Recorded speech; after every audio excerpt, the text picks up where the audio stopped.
Yeah, so for me, I'm going to take a different approach. I've actually been called the N word when I was in Italy after I gave them buckets going to the I dropped somebody, broke the ankle, we won the game, go to the minibus, you N-word. I've actually been called an N-word, actually also playing in some Polish league like time ago in London. And I was so shocked. I was like, you know, like when you're just so shocked, everything in your mind is telling you like, I need to do the most craziest thing. But then you say to yourself, you're in a gym, you're the minority. Anything you do, that's it. No one cares. It's always the person who retaliates. So for me, I've been on the receiving end of that, and it's not nice. Do you understand what I'm saying to you? So that's my approach on it.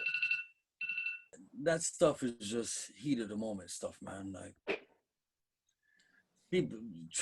people say crazy shit balling. When especially it's playoff time, like heat of the moment, like everybody in it. It didn't really mean nothing. Like I say crazy stuff when I hoop. I trash talk crazy, but as soon as we get out them lines, as soon as the game's over, we chilling. So I don't know. I don't really think it was really anything. So that's me. Thanks, Chad. Chris, when you're ready, mate. Yeah, it's a sticky one for me because me being a player myself, I've never really, when I've attacked someone, I've never really had to attack their ethnicity or their skin color. Like I don't even do it with another black player. I don't even call another, you black this and that. Never come out my mouth.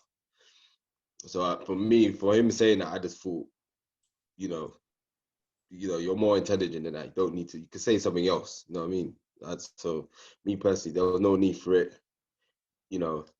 I respect the fact that he took responsibility, apologized, and I just hope everyone else can just move forward. What I don't like is when some people, and I've had the discussion on Facebook about it, try to play the victim. Like that's something they've been dealing with their whole life. It's like, yo, he said it, he apologized, let's move on now. You know what I mean? He's not covering it up. Right. It is a bit of a tricky one. What I would say is this. Culturally, we all have different rules, right? And I'll say in the basketball culture, as black people, we speak slang. White people may speak Cockney, right? So we know what we mean when we say certain things. Good is bad, bad is good when you say certain things, right? We know as ball players what he said. It wasn't meant in that way, in a racist dialect, right? It's different if Doncic or any white person says something to us because the meaning and the energy behind it, they know what they're saying.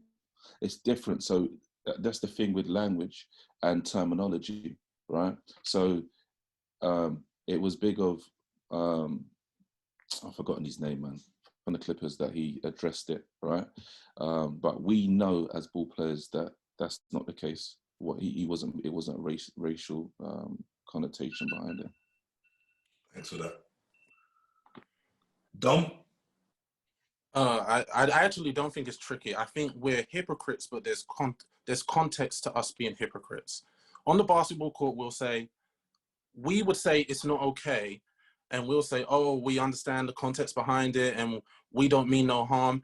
They can easily say the same thing by saying nigger. They can say the same thing, but the context is the difference in the wider context of what's happened in the world is why it's not okay for them to say certain things, and why it's kind of calling someone a BA white boy is different to calling someone a nigger because of the contextual, like the context of the language and how the word's being used. But again, it's been mentioned, it's not necessary, like the heat of the battle. Also, the people judging are people from the sidelines. If he doesn't mind it, and the person that said it is sorry, it should be cool.